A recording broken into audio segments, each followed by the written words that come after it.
really excited about this because this is like one of the most divine messages I think that I can give. Like, I'm gonna go more in depth on each of these subjects, but I'm just excited to like be putting my foot in the door with this. So let's get into it.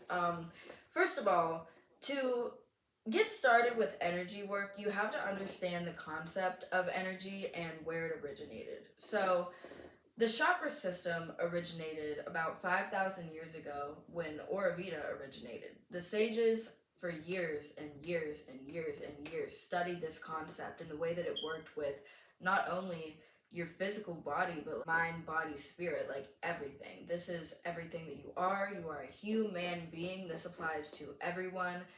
You are the rainbow. You consist of 7 chakras, and if they're not in balance, you're gonna have dis-ease. If you have crown chakra issues, if you can't connect spiritually, you're not at ease. So dis-ease translates to imbalance. So let's get that balance figured out. Ayurveda means life knowledge and the science of life. Let's break down more what you can do with this like amazing concept. It goes so deep. So Ayurveda, I'm not going to talk about anything but the 7 chakra system today, but I am going to mention a few things I'm going to do videos on later, like the doshas. Now, you fit into a category.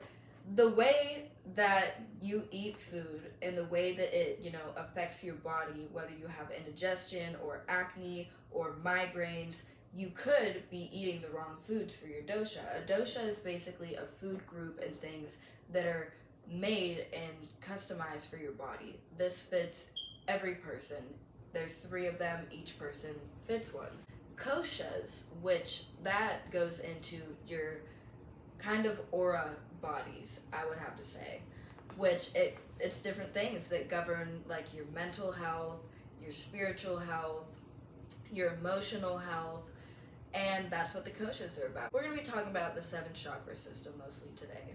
There's 7 of them. They're the rainbow. It starts from purple to red, and they kind of honestly bleed into each other. You'll notice, just like if you were just like a rainbow, how it kind of blends in.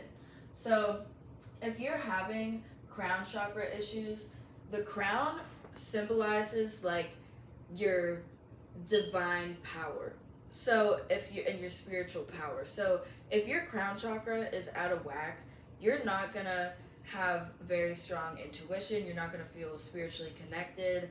And honestly, you're gonna feel just a little bit ungrounded. And this is because you are an astral being, but also a physical being. So you need to make sure that your crown chakra and your root chakra are balanced. Otherwise, you're gonna have a lot of various issues because your tethers, like to and from this world, aren't correlating and like matching up in a right way, So you have to figure that out.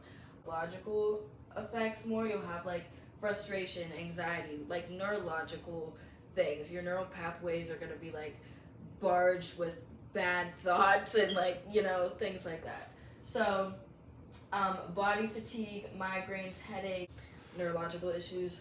So one really good thing for this, and another thing, like you'll notice that colors and shapes and stuff like that kind of correlate with the chakras and different body parts as well. So that's something to pay attention to in life. Lavender is a nervine. So a nervine means that you can basically like hack your brain. That's like the most simple way I can put it for you guys. Is like you can hack your brain. So your neural pathways is basically like what you think about constantly. Like if you have anxiety, you're gonna be constantly thinking about like, oh, like this is wrong and I have to do this and like yada yada yada, like whatever. You're gonna be driving yourself crazy with that. But if you're using a nervine, you have the power, if you're making a conscious effort, to be like, just let these thoughts come through you because they're going to exist. And this is another big tip about meditation. Let these things come through you, because if you don't let these things come through you, then they're just going to sit. And talking about energy, where these things are going to sit is in your heart chakra, which, if you've ever heard the phrase key to my heart, key translates to energy. So if your heart chakra is blocked, you're not going to have any energy flowing through your 7 centers.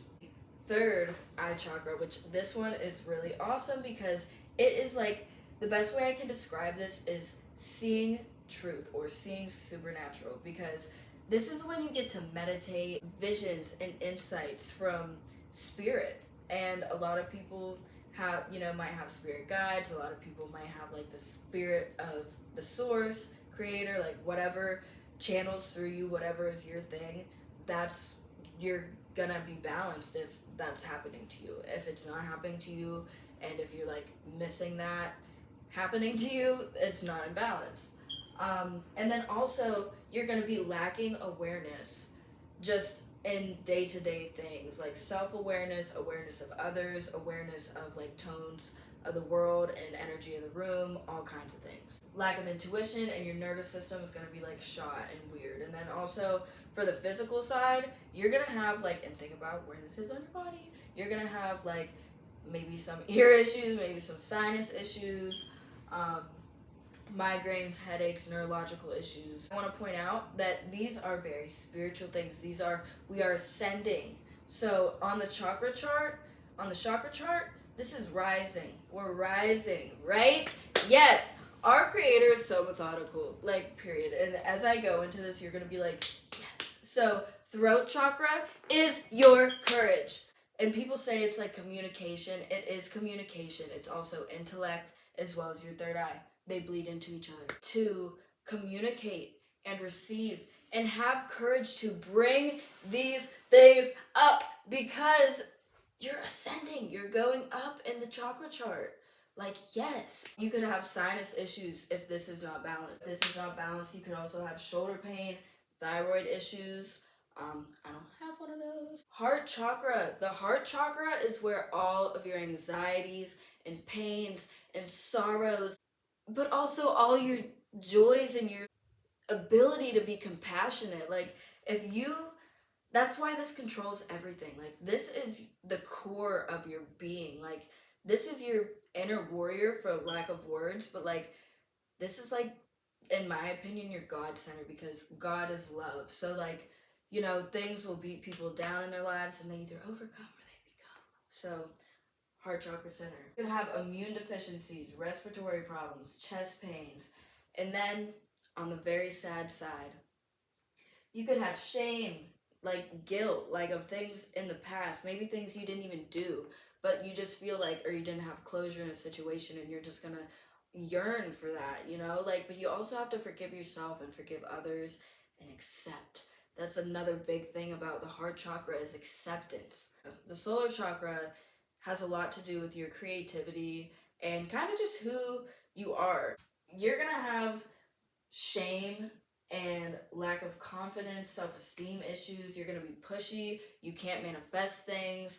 Your creativity is gonna be down. You might have some stomach problems, liver problems, kidney problems, maybe digestion issues. But the solar is really, it represents the sun. It also goes along with courage and self-esteem. Things kind of bleed into each other again. That's what radiates out of you, pretty much. I really hope that one is in line, because there's nothing better than a creative flow or expressing yourself. This one's very important for your life, because this is your pleasure center.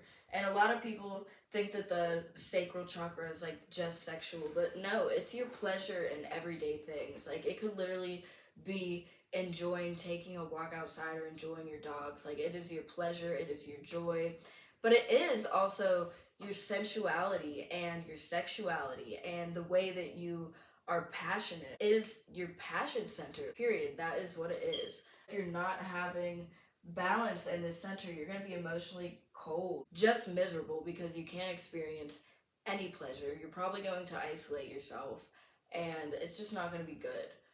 You can also have really bad menstrual cycles and bad digestion issues, as well as back pain, loss of appetite, bad menstruation. These things bleed into each other. It's the rainbow.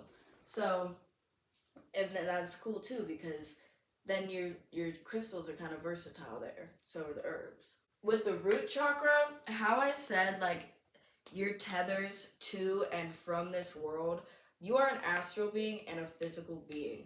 So your root chakra really has to be balanced for you to feel like okay in this world and okay in your being. Like firm in your being, like, okay, this is me, this is life, this is existence. I would say it's more of an existential thing. Eating disorders. You can have immune disorders because an immune disorder, same thing with the crown chakra, that's something that's gonna take so much of your power and your light and your ability to share that with the world. So pay attention to those two. Lack of energy, menstrual problems, and then digestion and bowel issues. Psychological effects of this are like fearful, anxious, lacking imagination, defensive. You're gonna isolate yourself. You're not gonna feel at home in yourself, is what I'm saying with the root chakra. So like ways that you can work with these things, so freaking cool. Like my favorite thing to do is like when I cook, say if I'm baking a cake, it requires like 1.5 cups of water. Use tea instead. And then for your oil, infuse it first. Go over the 3 ways internally. Teas, replacements, which I just talked about. And then herbs. You can literally just put herbs on all your cooking. Then aromatically, there's essential oils, there's incense, there's like sage smudging. And then another thing too, I don't know if this would be considered smudging, but what I do is I put sage and like frankincense because these are antibacterial things and I have an autoimmune disorder. So it's like, it helps a lot. It cleans the air. It just helps a lot. Topically, you could do essential oils, lotions, infused oils, salves, baths, or a poultice. A poultice, like if you used a comfrey leaf or calendula, when you get a cut and just wrap it in some cheesecloth or a band-aid, you just crush up the herb till it's like liquids come out and put it on there. It's gonna heal, it's gonna clean it. Use herbs topically, they come into your pores and into your system. When you ingest them, they're still coming into your system. I'm gonna talk a little bit about crystals too. Another great way to work with energy, because you can meditate and these things really do help. They hold frequencies. Crystals and herbs hold frequencies. These centers are energy centers. Frequency that correlates with that feeds that helps balance that, is what you want to feed it. The shape of a tumbled stone. This is a very gentle yet powerful energy, because if you like picture its aura, it's a dome. It's very powerful and it's gentle and it's just what it is, you know? It's the tool. Another one, we have a sphere, same thing, just bigger and more amplified. We have a cluster. You have to picture auras. When you're dealing with anything, any subject, a person, a plant, an animal, a crystal. Is it giving to your energy field? Is it making you happy? Or is it draining from your energy field? Is it making you upset? So, it's shooting off in all kinds of directions. This is a little powerhouse, okay? Crystals, like you can move energy through yourself with terminated points. Wraps it up for our 7 chakra discussion. If you guys want more tips, follow me on Instagram. See you guys next time. Bless you.